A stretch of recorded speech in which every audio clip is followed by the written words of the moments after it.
आप सभी लोग जानते हैं कि 16 अगस्त 2025 यानी शनिवार को पड़ रही है भाद्रपद महीने की कृष्ण जन्माष्टमी तिथि। और दोस्तों, ये वो तिथि है जो भाद्रपद महीने में पड़ने वाली सबसे बड़ी तिथि है, क्योंकि यह शनिवार के दिन पड़ रही है। और इस दिन भगवान कृष्ण के सामने हल्दी का उपाय करना बहुत ही फलदायक साबित होता है। और इस दिन श्री कृष्ण को दूध, मिश्री, दही आदि का भोग लगाना शुभ माना जाता है और इसका बहुत ही बड़ा और विशेष महत्व होता है। और पूज्य गुरु जी ने कहा है, अगर कभी भी मौका लग जाए और भाद्रपद महीने की कृष्ण जन्माष्टमी शनिवार को पड़ जाए तो आप लोगों को हल्दी वाला उपाय तो अवश्य ही करना चाहिए। इन दोनों का संयोग बहुत ही कम आता है। और दोस्तों, पूज्य गुरु जी ने अपनी शिव महापुराण की कथा में बताया है, इस दिन आपको 2 दीपक और हल्दी वाला उपाय तो अवश्य ही करना चाहिए, क्योंकि ऐसा दिन पूरे साल में सिर्फ एक ही बार आता है। और दोस्तों, आप सभी लोग जानते हो कि कृष्ण जन्माष्टमी का अगर सबसे बड़ा कोई उपाय है तो वो एक चुटकी हल्दी वाला उपाय है। तो दोस्तों, इस शनिवार कृष्ण जन्माष्टमी के दिन आप लोगों को इस हल्दी वाले उपाय को जरूर करना है। बहुत सारे लोग होंगे जिन लोगों ने इस उपाय को न किया हो, मतलब पूरा साल निकल गया और उन्होंने किसी भी दिन इस 2 दीपक और हल्दी वाले उपाय को न किया हो। पर दोस्तों, आपके पास एक आखिरी मौका बचा हुआ है जो कि 16 अगस्त के दिन है। तो इस दिन आप लोगों को इस वाले उपाय को जरूर कर लेना है, भले ही आपने पूरे साल भर इस उपाय को ना किया हो। पर अगर आपने इस भाद्रपद महीने के कृष्ण जन्माष्टमी के दिन अगर इस वाले उपाय को कर लिया तो आपको इस उपाय को करने का वो फल मिलेगा जिसकी आपने कभी कल्पना भी नहीं करी होगी। इसीलिए आप लोग इस वाले उपाय को एक बार जरूर कर लेना, ताकि आप लोगों के हाथ से यह मौका ना जा सके और आपको इस उपाय को करने का फल मिल सके। दोस्तों, यह उपाय पंडित जी ने अपनी अभी की ही शिव महापुराण की कथा में बताया है जी। इस उपाय को आज हम आपको बहुत अच्छे से समझाने वाले हैं। इस वीडियो को देखने के बाद इस उपाय को समझने के लिए आपको कोई और वीडियो को देखने की जरूरत नहीं पड़ेगी। तो चलिए दोस्तों, उपाय को शुरू करते हैं। देखिए, यह इस भाद्रपद महीने के कृष्ण जन्माष्टमी के दिन यह इतना खास होता है, इतना महत्वपूर्ण होता है। देखा गया है कभी कभी बड़े बड़े पूजा पाठ अनुष्ठान से जो मनोकामना पूर्ण नहीं होते, वो इस भाद्रपद महीने के शनिवार के दिन एक छोटे से उपाय करने से ही आपकी मनोकामना पूर्ण हो जाती है। और बहुत सारे लोगों ने इस उपाय को किया भी है और उनको इस उपाय को करने का फल भी जरूर मिला है। अगर आप लोग भी इस उपाय को शनिवार कृष्ण जन्माष्टमी के दिन करना चाहते हैं तो आप इस उपाय को पहले अच्छे से समझ लेना, सुन लेना, उसके बाद करना। आपको इस उपाय का फल जरूर मिलेगा। और इस उपाय को कर लेने से आपके घर में चाहे किसी भी प्रकार की दुख और समस्या क्यों ना चल रही हो, आपको उसका कारण भी नहीं पता है कि भाई ये समस्या किस कारण से चल रही है। उसका कुछ भी कारण हो सकता है, जैसे पितृदोष हो सकता है या किसी भी तरह का मंगल दोष भी हो सकता है। तो इस दिन आप लोगों को ये वाला उपाय कर लेना है। ये एक ऐसा उपाय है जिस उपाय को अगर किसी विशेष दिन पर किया जाए तो भाई उस विशेष दिन का जो है वह तो हमें मिलता ही मिलता है, पर हमने उस दिन पर इस उपाय को किया है तो हमें उससे भी बड़ा फल मिलता है और फल बहुत जल्दी मिलता है, क्योंकि आप इस उपाय को बहुत ही बड़े और विशेष दिन पर कर रहे हो। तो चलिए अब उपाय के बारे में बात करते हैं। लेकिन उससे पहले आप लोगों को यह जानना आवश्यक है कि आखिर यह उपाय किस समय करना है, किसको करना है और कैसे करना है। तो चलिए हम आगे आपको वीडियो में एक एक करके बता देते हैं। लेकिन उससे पहले अगर आप लोग हमारे चैनल पर नए हैं तो हमारे चैनल को सब्सक्राइब कर लेना और इस वीडियो को लाइक करके कमेंट बॉक्स में श्री शिवाय नमस्तुभ्यम ओम नमः शिवाय जरूर टाइप कर देना। और अपने फायदे के लिए, गरीबी दूर करने के लिए इस वीडियो को पूरा देख कर जाना, तभी आपको लाभ की प्राप्ति होगी। यदि आज आपने वीडियो को बीच बीच में से देखा, काट काट कर देखा, तो आपको जीवन में कभी सफलता हासिल भी नहीं होगी। तो दोस्तों, इस हल्दी वाले उपाय को हमें इस कृष्ण जन्माष्टमी के दिन कैसे करना है, किसको करना है, किस समय करना है और कहां पर करना है, ये सारे सवालों के जवाब आपको इस वीडियो में मिल जाएंगे। और जो ये वीडियो देखेगा भाई, उसको 2 दीपक और हल्दी वाला उपाय जरूर करना चाहिए, क्योंकि इस दिन हल्दी का भी बहुत ही बड़ा और विशेष महत्व होता है। और जब बात आ जाए एक चुटकी हल्दी की तो ये सोने पे सुहागा वाली बात हो जाती है और ये एक बहुत ही बड़ा उपाय हो जाता है इस कृष्ण जन्माष्टमी तिथि। अब हम समझते हैं इस वाले उपाय को हमें करना किस समय है। इस एक चुटकी हल्दी वाले उपाय को हमें इस कृष्ण जन्माष्टमी के दिन करना किस समय है। तो देखिए, इस उपाय को करने का जो समय है वह सुबह का समय है और शाम का समय भी है। अब देखिए, यहां पर हम मुख्य रूप से सुबह का समय नहीं बोलेंगे, क्योंकि 16 अगस्त शनिवार कृष्ण जन्माष्टमी का दिन है और इस दिन प्रदोष काल के समय का बहुत महत्व होता है। बाकी अगर सुबह के समय भी करेंगे तो भी अच्छा होगा, उसमें कोई भी दिक्कत वाली बात नहीं है। तो चलिए जानते हैं इस विशेष उपाय के बारे में। लेकिन उससे पहले एक प्रार्थना, अगर आप इस चैनल पर नए हैं तो आप इस वीडियो को लाइक करें, चैनल को सब्सक्राइब करें और कमेंट बॉक्स में आप अपनी राशि या अपना नाम जरूर डाल दें, क्योंकि हम राशि से जुड़ा भाग्य भी बताते हैं और भाग्य में चल रही परेशानियों को दूर करने के लिए वह आसान से आसान उपाय भी बताते हैं। तो चलिए अब हम अपने सबसे पहले उपाय की बात कर लेते हैं। देखिए, भादो मास के दिनों में विशेषकर भगवान शिव और माता पार्वती और विष्णु भगवान का पूजन किया जाता है। अब साथ ही साथ कृष्ण जन्माष्टमी का दिन भी पड़ गया है, तो ऐसा समझ लीजिए आपके जीवन में धन भी आएगा, सुख भी आएगा, धन बढ़ेगा भी, और साथ ही साथ आपके जीवन के सारे संकटों को भगवान शिव जी दूर कर देंगे। तो चलिए सबसे पहले बात कर लेते हैं सबसे पहले उपाय की, जो कि कृष्ण जन्माष्टमी वाले दिन आपको विशेष कर करना है। और इस उपाय को करने से आपकी कोई भी ऐसी इच्छा, कोई भी विश जो अभी तक अधूरी है, पूरी नहीं हो रही है, तो आपकी बड़ी से बड़ी विश और मनोकामना भी पूरी हो जाती है जब आप कृष्ण जन्माष्टमी वाले दिन इस पहले उपाय को कर लेते हैं। तो देखिए, आप सभी जानते हैं कि श्री हरि विष्णु जो है, उन्हें तुलसी दल सबसे प्रिय है। बिना तुलसी माता के श्री हरि विष्णु अधूरे हैं और बिना तुलसी पत्तों के श्री हरि विष्णु का भोग अधूरा है। अब श्री हरि विष्णु को प्रसन्न करके आप अपनी किसी भी मनोकामना को पूरा कर सकते हैं, क्योंकि श्री हरि विष्णु प्रसन्न हो गए तो आपकी कोई भी विश और इच्छा, मनोकामना अधूरी नहीं रहेंगी। तो आपको तुलसी के 5 पत्ते लेने हैं। अब ये 5 तुलसी के पत्ते जो आपने लिए हैं, ये 5 तुलसी के पत्ते आपको श्री हरि विष्णु को अर्पित करने हैं, अपने घर के मंदिर में ही। ठीक है, ऐसा आपको करना है। आपके घर में श्री हरि विष्णु की कोई मूर्ति है, प्रतिमा है, वहां पर यह 5 तुलसी के पत्ते आप रखें, और साथ ही साथ एक देसी घी का दीपक गोल बाती का आपको लगाना है, और ओम नमो भगवते वासुदेवाय नमः इस मंत्र का आपको 11 बार जप करना है। देखो मंत्र कौन सा है, ओम नमो भगवते वासुदेवाय नमः, और फिर श्री हरि विष्णु से अपनी विश, अपनी इच्छा, अपनी मनोकामना कह देना, और फिर देखना आपकी विश और इच्छा, जो भी आपकी मनोकामना है, जो भी अपने जीवन में आपको चाहिए। अगर निर्धनता बहुत है, आप अपने घर से गरीबी को दूर करना चाहते हैं, या फिर धन आपका बढ़ता नहीं है, आप चाहते हैं कि आपका धन बढ़े, या फिर आपके घर में फिजूल खर्ची बहुत होती है, पैसा आपके पास नहीं रुकता है, आप चाहते हैं कि पैसा आपके पास रुके, या फिर घर में कोई व्यक्ति ऐसा है जो बहुत बीमार रहता है, या फिर किसी का विवाह नहीं हो पा रहा है, तो जो भी आपकी इच्छा है, जो भी आपके विश है, बस एक बार श्री हरि विष्णु से कह। दिन है, साथ ही 7 साल का सबसे बड़ा दिन है। यह दिन इतना उत्तम है कि जो आप श्री हरि विष्णु से मांग लेंगे, जो उनसे कह देंगे, वह आपकी विश, आपकी मनोकामना को बहुत जल्दी पूरा कर देंगे। तो यह पहला उपाय है। चलिए बात करते हैं दूसरे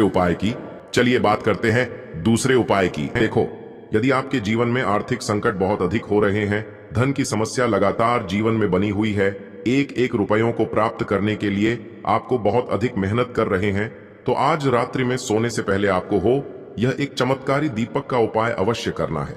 या फिर यदि आपका जो व्यापार है, बिजनेस है, दुकान है, वह अच्छे से नहीं चल पा रही है, तो आज रात्रि में इस विशेष दीपक का उपाय आपको अवश्य करना चाहिए। देखो दोस्तों, दीपक हमारे घर में सभी नकारात्मक शक्ति को बाहर करता है। यह उपाय आपको साल में केवल एक बार करने का ही मौका मिलता है। देखिए, इस उपाय के लिए आपको तुलसी जी की जो सूखी लकड़ी होती है, उसे ले लेना है। देखिए दोस्तों, यदि आपके पास पुरानी तुलसी जी की लकड़ी है तो उसे आप ले सकते हैं, और यदि आपके घर में तुलसी जी जो लकड़ी है वह सूखी हुई है, तो उसकी लकड़ी आप तोड़ करके इस्तेमाल कर सकते हैं। लेकिन आपको ध्यान रखना है कि सूर्यास्त से पहले पहले ही आपको यह जो तुलसी जी की लकड़ी है, इससे अवश्य ही तोड़ लेना है। तो इस उपाय के लिए आपको सबसे पहले तो एक मिट्टी का दीपक लेना होगा, चाहे तो आटे का दीपक भी ले सके, क्योंकि आटे का दीपक सभी दीपक में सर्वोत्तम माना गया है। इस दीपक के अंदर आपको शुद्ध घी का प्रयोग करना होगा, और इससे दीपक के अंदर आपने जो तुलसी जी की लकड़ी ली है उसे भी रख देना है। लेकिन ये जो तुलसी जी की लकड़ी है, इसमें आपको चारों तरफ अच्छे से घी लगा लेना है। देखिए, गुरु जी ने बताया है कि जो तुलसी जी की लकड़ी है, यदि आप उपाय करते हैं और बहुत ही शीघ्रता से जल जाती है, तो इसके लिए आपको एक कार्य करना है। आपको थोड़ी सी रुई ले लेनी है, और उस रुई को आपने जो तुलसी जी की लकड़ी ली है उस पर अच्छे से चारों तरफ लपेट देनी है। तुलसी जी की लकड़ी के ऊपर रुई लपेटने के बाद इसे आपको पूरा घी के अंदर डुबो लेना है। अब इसे आपको बाती के रूप में प्रयोग करना है। अब दोस्तों, इस दीपक को आपको प्रज्वलित कहाँ करना है? तो इस दीपक को आपको या तो भगवान विष्णु के सामने प्रज्वलित करना होगा, या फिर आपको भगवान श्री राम के सामने प्रज्वलित करना होगा, या फिर भगवान कृष्ण के सामने, यानी कि भगवान विष्णु के जो भी अवतार हैं उनके सामने आप ये दीपक प्रज्वलित कर सकते हैं। या फिर आप इस दीपक को माता तुलसी जी के सामने भी प्रज्वलित कर सकते हैं।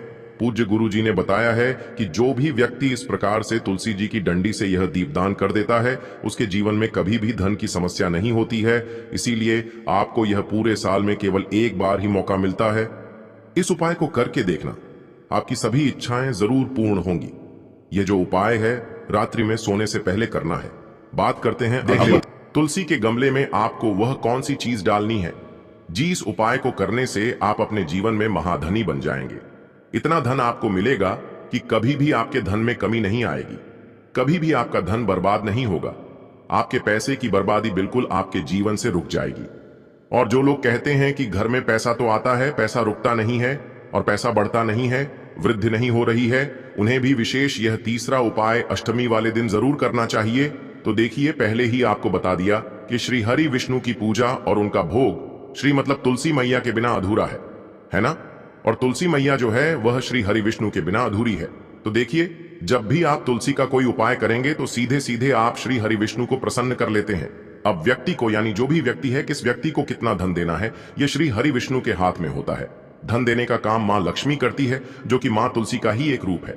मां तुलसी जो है ये माता लक्ष्मी का ही स्वरूप है ना। तो आपको करना क्या है, आपको लेनी है यहां पर हल्दी पिसी हुई, जो कि श्री हरि विष्णु से जुड़ी हुई है, आपके गुरु ग्रह से जुड़ी हुई है, आपकी कुंडली में गुरु को मजबूत करती है, सुख सौभाग्य को खींचने का काम करती है, धन को बढ़ाने का काम करती है।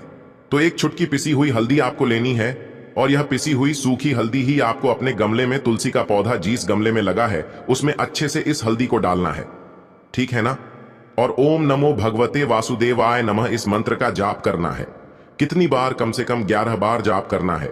ओम नमो भगवते वासुदेवाय नमः इस मंत्र का जाप करते रहना है और हल्के हल्के से तुलसी के पौधे में आपको पूरे गमले में पीसी हुई हल्दी का छिड़काव करना है। तो देखिए, जो व्यक्ति इस उपाय को अष्टमी के दिन कर लेता है, ऐसा समझ लीजिए अपने जीवन से नहीं आने वाली 7 पीढ़ियों के जीवन से निर्धनता और गरीबी को दूर कर देता है। क्योंकि हल्दी जो है ना, ये साधारण नहीं है। हल्दी इतनी उत्तम होती है कि रातों रात आपके जीवन में चमत्कार करती है। आपने देखा होगा कि कोई भी शादी होती है, विवाह होता है ना, कोई भी ऐसा शुभ काम हम करते हैं उसमें हल्दी जरूर लेते हैं। गृह प्रवेश जब हम करते हैं तो हल्दी के स्वास्तिक का निर्माण करते हैं। कोई भी अच्छा काम करने जा रहे हैं, हल्दी उसमें लेते हैं। और हल्दी जो है यह आपके गुरु ग्रह को मजबूत कर देती है। अगर कुंडली में गुरु कहीं ना कहीं मजबूत है तो इससे उत्तम उपाय आपको, ऐसा समझिए, अष्टमी का मिलेगा नहीं। बहुत ही उत्तम उपाय है। तुलसी के गमले में एक चुटकी पीसी हुई हल्दी डालना है, तो यह बहुत ही उत्तम उपाय है। इस उपाय को आप जरूर करें अष्टमी वाले दिन, और साल का सबसे बड़ा यह दिन है। तो इस उपाय को करने से श्री हरि विष्णु और महादेव आपसे न केवल प्रसन्न होते हैं, आपसे इतना प्रसन्न हो जाते हैं कि जीवन में कभी आपके गरीबी और निर्धनता को नहीं आने देते हैं। तो चलिए अब बात कर लेते हैं अपने तीसरे उपाय की, जो कि मुख्य द्वार से जुड़ा हुआ है। और यह उपाय है स्थिर लक्ष्मी के वास के लिए। ऐसा पैसा आपके घर में आएगा जो आपके घर में ही रुकेगा। ऐसा पैसा कभी आपके घर में नहीं आएगा जो आपके घर से जाएगा, और विशेषकर फिजूल खर्ची में जाएगा। अब आधे से ज्यादा लोगों की यही समस्या होती है कि घर में पैसा तो आता है लेकिन बहुत जल्दी घर से चला जाता है या फिर फिजूल खर्ची में चला जाता है। तो धन की बर्बादी जिन लोगों के घर में हो रही है उन्हें विशेषकर यह तीसरा उपाय करना है। या जिन लोगों के पास बिल्कुल पैसा आना बंद हो गया है, सर पर लगातार कर्जा बढ़ रहा है, उन्हें भी यह विशेष तीसरा उपाय करना है। तो देखिए, आपको फिर से क्या लेना है, हल्दी लेनी है पीसी हुई, जो कि श्री हरि विष्णु से ही जुड़ी हुई है ना। पीसी हुई हल्दी लेनी है और थोड़ा सा पानी डालकर उसका गाढ़ा गाढ़ा आपको पेस्ट बना लेना है। अब इसी हल्दी से आपको अपने घर में स्वास्तिक बनाने हैं। कितने स्वास्तिक? एक स्वास्तिक आपको बनाना है अपनी तिजोरी पर, जिसमें आप पैसा रखते हैं। चाहे तो आप संदूक में रखते हैं, अलमारी में रखते हैं, जिस चीज में भी पैसा रखते हैं, बस वहां पर हल्दी से एक स्वास्तिक बनाना है। दूसरा स्वास्तिक आपको कहां बनाना है? अपने घर के मंदिर में, है ना। और 2 स्वास्तिक आपको बनाने हैं अपने घर के मुख्य द्वार पर बाहर की तरफ। हल्दी से 4 स्वास्तिक आपको बनाने हैं। 2 स्वास्तिक मुख्य द्वार पर बाहर की तरफ, एक तिजोरी पर, है ना, और एक अपने घर के मंदिर में। बस ये उपाय आपने अगर अष्टमी वाले दिन कर लिया तो देखिए, जो धन की तिजोरी है उसमें पैसा भरा रहेगा। कभी भी धन की तिजोरी धन से खाली नहीं होगी, क्योंकि जहां पर हल्दी का स्वास्तिक एक होता है वहां कभी धन की कमी नहीं होती है। हमेशा वहां पर धन की देवी माता लक्ष्मी वास करती हैं, क्योंकि हल्दी किससे जुड़ी हुई है? श्री हरि विष्णु से। और मां लक्ष्मी कहां होती है? जहां श्री हरि विष्णु वास करते हैं। अब बात करें कि आपके घर का मंदिर जो है उसमें अगर आप एक स्वास्तिक बनाते हैं तो आपके घर से ऊर्जा जो है, पूरे में ऊर्जा फैलती है ना। तो आपके घर में पॉजिटिव एनर्जी बढ़ती है, सकारात्मक ऊर्जा बढ़ाती है। जब आप अपने घर के मंदिर में हल्दी का स्वास्तिक बनाते हैं, आपके घर से बुरी शक्तियां, नेगेटिव एनर्जी जैसी चीजें बिल्कुल आपके घर में नहीं रुकती है। मुख्य द्वार तो इतना उत्तम होता है कि मुख्य द्वार से ही मां लक्ष्मी की नजर सबसे पहले आपके मुख्य द्वार पर ही पड़ती है। और मुख्य द्वार पर अगर आपने हल्दी के स्वास्तिक बना दिए तो मां लक्ष्मी देखते ही प्रसन्न हो जाती है, क्योंकि यह श्री हरि विष्णु से जुड़ी हुई है ना। और हल्दी के स्वास्तिक जहां पर जो व्यक्ति अपने घर के मुख्य द्वार पर बनाते हैं, ऐसा समझ लीजिए मां लक्ष्मी उनके घर में वास करती ही करती है और कभी भी ऐसे घर को फिर छोड़कर नहीं जाती है। स्थिर लक्ष्मी का वास आपके घर में होगा। यह हल्दी के स्वास्तिक वाला उपाय अष्टमी के दिन बहुत ही उत्तम है। साथ ही साथ कोशिश करें कि इस दिन गाय माता को हरी घास अवश्य खिलाएं। अगर आपको हमारी ये वीडियो पसंद आई हो तो हमारे इस वीडियो को लाइक करें, चैनल को सब्सक्राइब करें, कमेंट बॉक्स में लिखें हर हर महादेव, जय मां लक्ष्मी। अब बात करते हैं अगले उपाय। सबसे पहले तो आपको मात्र 3 शमी पत्र लेने होंगे। इसी के साथ में आपको मात्र थोड़ा सा शहद लेना है। शहद आप मात्र 1 चम्मच या फिर उससे भी कम लें और इसी के साथ में आपको मात्र एक तांबे के पात्र के अंदर अपने घर से शुद्ध जल लेना है। अब दोस्तों मात्र इन तीनों सामग्रियों को लेकर के सीधे आपको पहुंच जाना होगा भगवान शिव के मंदिर में। देखिए गुरुजी ने बताया है ये वाला उपाय आप सुबह भी कर सकते हैं और शाम के समय में भी कर सकते हैं। जब भी आपके पास समय हो तब आप इस उपाय को कर सकते हैं। देखिए सबसे पहले तो आप जो एक जल का पात्र लेकर के गए हैं उससे आपको धीरे धीरे शिवलिंग पर समर्पित कर देना है और लगातार आपको शिव महापुराण के मूल मंत्र श्री शिवाय नमस्तुभ्यम इस मंत्र का जाप करते रहना है। अब दोस्तों आपके पास जो शमी पत्र है, 3 शमी पत्र है, तीनों को आपको उस शहद के अंदर अच्छे से डुबो देना है। यानी कि तीनों शमी पत्र पर आप चारों तरफ अच्छे से शहद का लेपन कर देना है। अब दोस्तों इन शमी पत्रों से आपको भगवान शिव के शिवलिंग का श्रृंगार करना है। यानी कि आपको एक शमी पत्र शिवलिंग के ऊपर रख देना, ये दूसरा शमी पत्र आपको शिवलिंग के दाएं तरफ रख देना है और तीसरा शमी पत्र आपको शिवलिंग के बाएं तरफ चिपका देना है। यह बात हमेशा ध्यान रखना कि डंडी का जो भाग